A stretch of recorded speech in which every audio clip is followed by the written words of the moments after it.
व्यक्ति को व्यक्तिगत रूप से चोट पहुंचाए बगैर अगर कोई बात मैं कह सकूं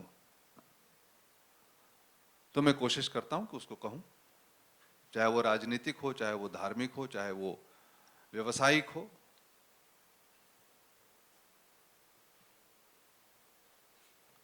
बाकी पत्थर फेंके जाते हैं, गालियां पड़ती हैं, एफआईआर होते हैं, चलो कोई नहीं, लोगों के हाथ मजबूत होंगे। तो आपको या आपकी टीम में से किसी मेंबर को कभी किसी तरह का कोई थ्रेट मिला है?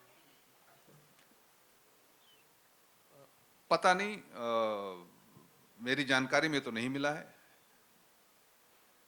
Prakash ji, on your left, yo Sohail from Instant Bollywood. आपको और आपकी टीम को बहुत बहुत बधाई हो इस सीजन के आप लिए। लोगों ने पहला एपिसोड देखा ना? अच्छा लगा? यस यस यस यस, बहुत अच्छा। कुछ प्रॉमिस दिख रहा है? Yes, very promising.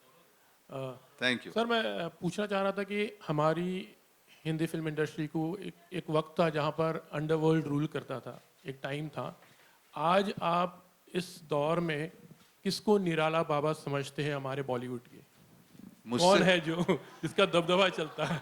नहीं, मेरे सब साथी तो मुझे ही समझते हैं। मुझसे बड़ा निराला तो कोई है ही नहीं। एक ओवरऑल इंडस्ट्री की बात करें तो यू फील के मैं भी इंडस्ट्री में ही हूँ। I know, I understand. मैं किसी और का नाम क्यों लूं यार, मैं ही हूँ। हेलो। अच्छा, और मेरा सवाल अध्ययन से है कि आपने कहा था कि कुछ काम नहीं था जी। एंड आपने प्रकाश जी को अप्रोच किया था। जी। तो कभी ऐसे वक्त में किसी बाबा या फिर कोई तावीज या टोटका वोटका ऐसी चीजों में आप कहीं चले गए थे कभी? आई थिंक आप किसी भी फील्ड से हो, I think human beings in itself are very insecure.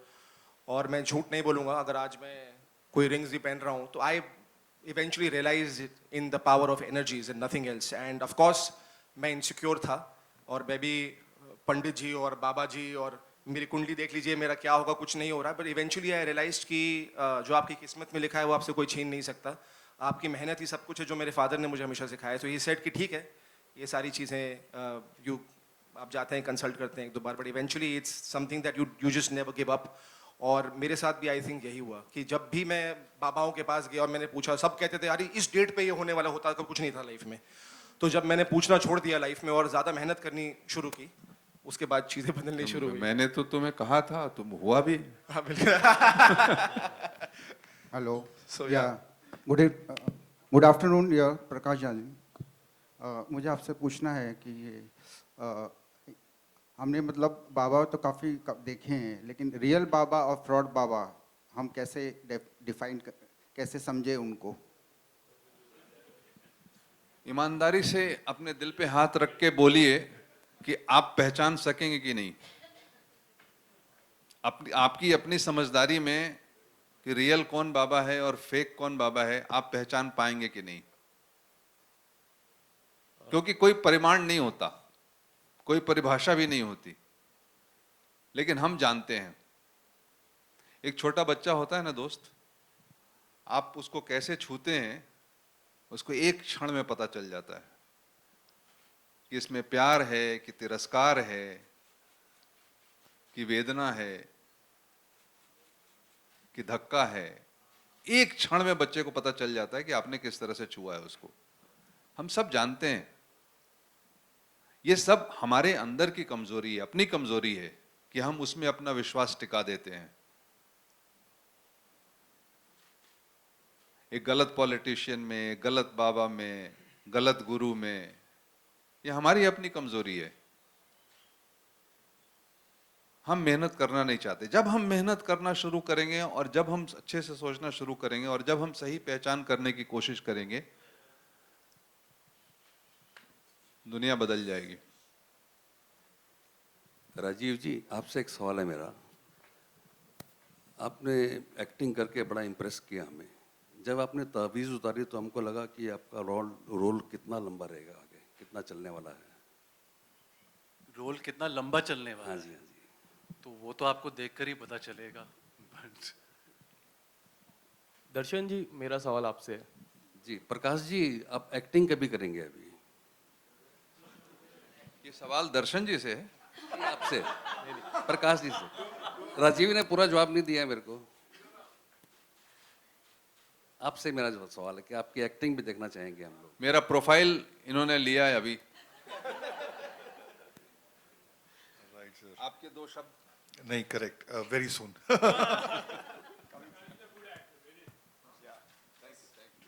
दर्शन जी मेरा सवाल आपसे है। Thank you. हम सब हर रोज इन लोगों से सीखता रहता हूँ कुछ न कुछ। दर्शन जी मेरा सवाल आपसे है। After the success of Kashmir files, this आश्रम 3 is also looking really good. Specially trailer में आपका काफ़ी अच्छा किरदार दी। 3 एपिसोड्स हो चुके, 3 सीजन हो चुके। किस तरह की एक्सपेक्टेशन आपके एंड से, आपके fans as a fan point of view expectation काफ़ी हाई है। What is your take on that? Actually thanks to Prakash ji और गौतम जी, क्योंकि प्रकाश जी ने जब हमारा पहला ट्रेलर आया था फर्स्ट सीजन का तो बहुत प्यार मिला था, और उसके बाद हमारी आश्रम ने थैंक्स टू एमएक्स प्लेयर और गौतम जी जिस तरह से इसको प्रेजेंट किया गया, ये सारे रिकॉर्ड तोड़ दिए ओटीटी प्लेटफॉर्म पे। और जहाँ भी मैं जाता हूँ, जैसे आपने कहा कि सारे फैंस किसी चीज़ की भी प्रमोशंस चल रही हो सबसे पहले पूछते हैं कि आश्रम 3 कब आ रहा है। कोई पोस्ट डालो सोशल मीडिया पर सबसे पहले पूछा जाता है कि आश्रम 3 कब आ रहा है। सो इस तरह का प्यार मिला है, तो इस सीजन में रिस्पॉन्सिबिलिटी थी शोल्डर्स पर कि और मेहनत करनी है, क्योंकि इतना प्यार मिला है लोगों से, उनकी एक्सपेक्टेशंस पे खरा उतरना है। सो हमने कोशिश की है, जैसे कि अभी आपने फर्स्ट एपिसोड देखा और आपको पसंद आया, और जिस तरह का ट्रेलर, हमारे ट्रेलर को प्यार मिल रहा है, कुछ ही दिनों में मिलियंस, कितने मिलियंस को क्रॉस कर चुका है और हर इंसान वेट कर रहा है 3 जून का। सो उसके लिए हमने जी जान से मेहनत की, और फिंगर्स क्रॉस्ड, हमें उम्मीद है कि इस बार भी लोगों को उतना ही, उससे बल्कि 3 गुना ड्रामा देखने को मिलेगा, सस्पेंस मिलेगा, थ्रिलर मिलेगा, और वो एंजॉय करेंगे इस शो को। अध्ययन जी मेरा सवाल आपसे भी है। अध्ययन जी हाँ जी। हाँ, जिस तरह आप स्टार्टिंग में आपने बोला कि मैंने प्रकाश जी के साथ जाके बात की और मैंने रोल के बारे में कहा जी। Do you think the word nepotism always works for many one but it has not work in your favour? Thank you for saying that. It's been 10 years, it's not worked for me. तो नहीं यार, I think अगर आज आप देखें तो आलिया भट्ट जब करती है गंगूबाई तो उसको उतना ही प्यार मिलता है जितना कार्तिक आर्यन को मिलता है भूल भुलैया के लिए। तो आई थिंक ये बहुत ही एक फ्यूटाइल कॉन्वर्सेशन था जब नेपोटिज्म के बारे में बातें करना लोगों ने शुरू की थी। एंड आई फील कि at the end of the day वो क्या एक्स फैक्टर है जो ऑडियंस एक्सेप्ट करती है एक एक्टर के बारे में, और ऑडियंस एक्सेप्टेंस से बढ़कर कोई चीज़ नहीं, चाहे कितना भी पैसा लगा लें, कितने भी पोस्टर खरीद लें, फ्रंट पेजेस खरीद लें, उससे कुछ नहीं होता। इवेंचुअली इट्स द ऑडियंस, और ये नेपोटिज्म से कुछ नहीं होता यार। मतलब मैं कितनी भी फिल्में बना लूँ लाइफ में, अगर मेरे अंदर वो टैलेंट नहीं है तो ऑडियंस मुझे कभी एक्सेप्ट नहीं करेगी।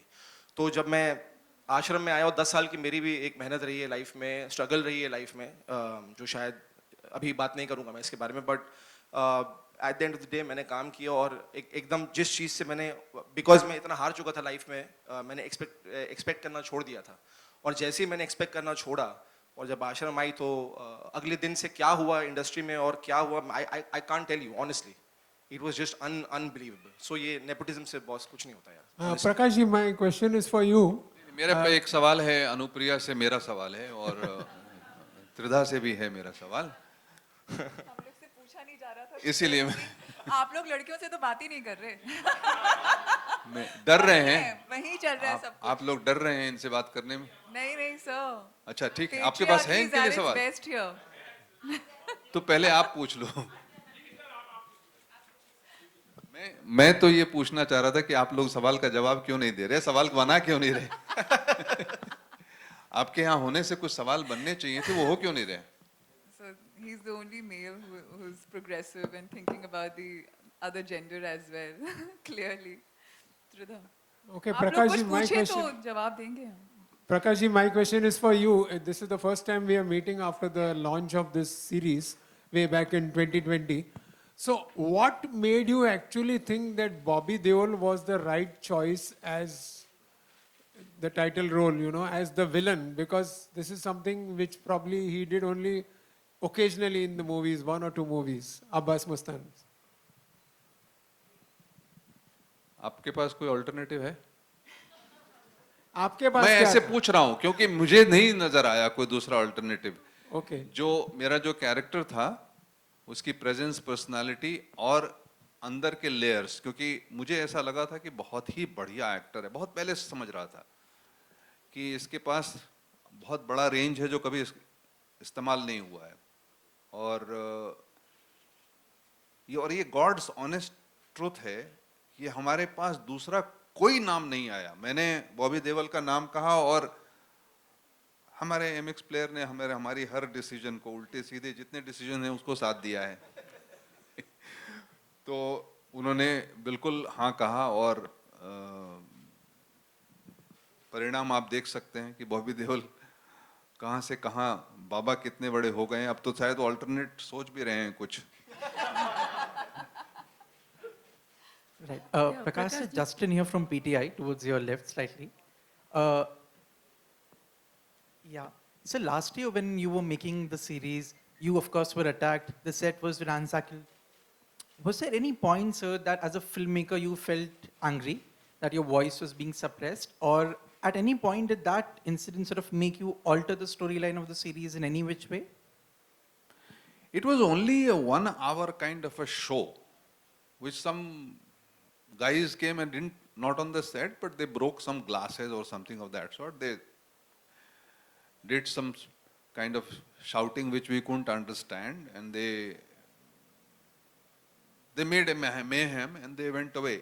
Exactly, it took 1 hour. After they were taken care of, within an hour, we went back to our shoot and we continued the shoot and we finished the schedule of that day. See, these things are expected in our society because the society has all kinds of people. They will behave rationally, irrationally, absurdly, whatever it is. We all have that attitude. And I look at it in a very natural way. It came and it went. We didn't alter anything. We didn't have to do anything because there was no dialogue. If there was a dialogue, we could have spoken, we could have said, we could have talked. But there was no dialogue. It was just like you're sitting in a house watching a TV and a stone comes and breaks the glass of your house. And you peep and look outside and you see somebody running away, and that's it. What can you do? It's just that sort of a thing. अगर कहीं खड़े होके बातचीत होती तो फिर बदलने की बात होती या बढ़ाने की बात होती, कोई भी बात होती, बात तो हुई नहीं। मैं आज तक इंतजार कर रहा हूं कोई बात करे आके। बट सबसे बड़ी बात यही है ना कि हम उस जमाने में पहुंच गए हैं जबकि बात करना ही नहीं चाहते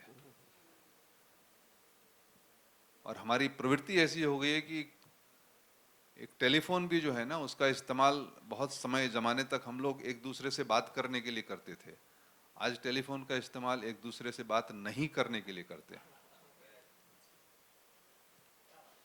Prakash ji That's what it is. हाँ।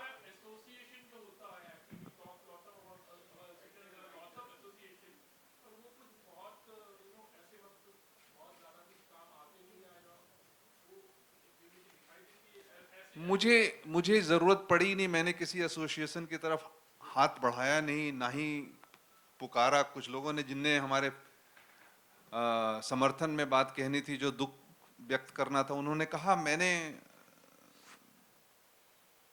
मतलब अपना विश्वास काफी अच्छा है, कोई दिक्कत की बात नहीं है। और आप लोगों ने कहीं नहीं देखा होगा कि मैंने किसी से कुछ कहा हो या मांगा हो या कुछ किया। हम अपना काम करते गए। प्रकाश जी, यहाँ पे प्रकाश जी, हेमंत सांगानी। हाँ जी हेमंत जी। प्रकाश जी, ये आश्रम जो सीरियल है बड़ा पॉपुलर हुआ है, पब्लिक डोमेन में रहा है, काफ़ी फैक्ट है, आपने उसको फिक्शनलाइज किया है। मुझे आपसे शुरुआत करनी है, बाद में गौतम से, and the whole cast sitting over there. ये अध्याय ने तो दिस बताया कि उसने अपने कमज़ोर समय में ही अप्रोच सच बाबा जी ने। होता क्या है कि इन बाबाओं को मिनिस्टर से लेके पॉलिटिशियन से लेके हर कोई अप्रोच करता है, सबको चाहिए सिद्धि, चाहिए इमीडिएटली ऊपर आना है। तो आप लोगों ने कभी अपने रियल लाइफ में ऐसी सिचुएशन आई है कि आप इस तरह के बाबा को या पंडित को या मांत्रिक को तांत्रिक को कभी अप्रोच किया हो आपने अपने लेवल पे, और फिर रियलाइज किया हो कि नहीं ये तो मैंने बहुत गलत है? पता करके, ढूंढ करके, समझ करके सच्चे सिद्ध बाबा लोगों के साथ संगत की है। पहाड़ों में, बनारस में, गांव में जो लोग अपनी साधना में लगे हैं, जो लोग अपने आध्यात्म में लगे हैं और बड़े गहरे आध्यात्म में हैं। हमारे यहाँ की जो परंपरा है वो बहुत ही संगीन परंपरा है और बहुत ही उत्तरदायित्व के साथ वो लोग काम करते हैं। वो लोग इन चमक दमक और ये जो बाबाओं के आप खेल देखते हैं उसमें नहीं रहते हैं। तो ऐसे बहुत सारे गुरु हैं हमारे, ऐसे बहुत सारे आश्रम हैं हमारे, ऐसे बहुत सारे इंस्टीट्यूशंस हैं, संस्थान हैं।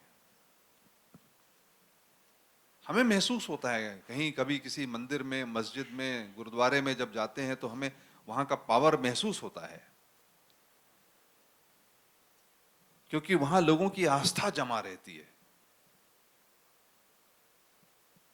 जब हम किसी एक व्यक्ति के ऊपर में सब विश्वास करने लगते हैं तो वो व्यक्ति ऊपर उठ जाता है, वो हमारा लीडर बन जाता है और उसकी हमारी आस्था की जोत से, हमारी आस्था के दम पर उसकी काया बदल जाती है।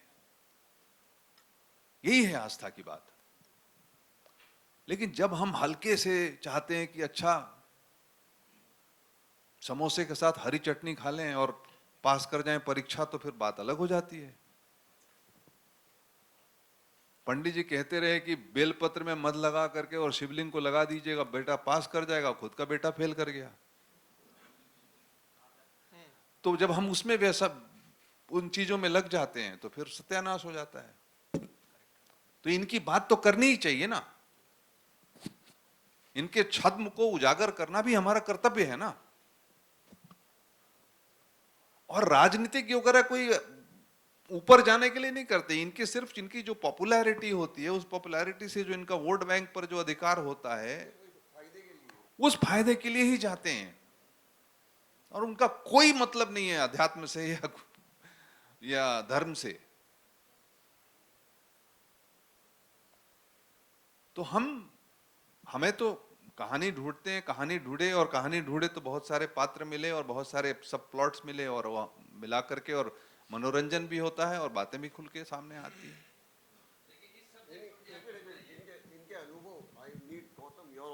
No, I just genuinely believe that cinema reflects society and society reflects cinema.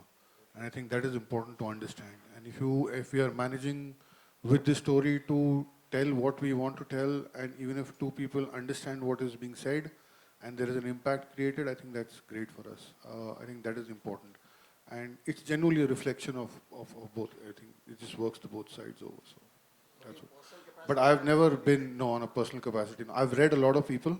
I've been inspired by a lot of people, world teachers, but personally, no, I have not yet visited a specific Baba or something. Not yet.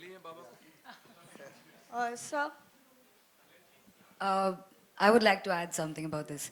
मेरी family में मेरे पिताजी एक आश्रम है माँ आनंदमयी माँ का, हरिद्वार में, दिल्ली में, हर जगह पे है। तो जैसे सर ने इनसे पूछा कि आप you have to have faith और बिलीव, आपको पता चलना चाहिए कि आपसे कोई क्या in return ले रहा है। So I have faith. I do go to Manandamayi's ashram, and it's done me good because I believe in it. And so मैं नहीं बोलूँगी कि हर बाबा ढोंगी होते हैं या कैसे होते हैं या क्या होता है। So it is about what you are going there for and what is your purpose. And yeah. मेरे साथ भी आपका ऐसा ही अनुभव था ना? हाँ बिल्कुल। सर एक कहानी मैं ऐड करना चाहूँगा क्विकली। आप अपने बाबा के बारे में कुछ बताएं। हाँ बताएं प्लीज।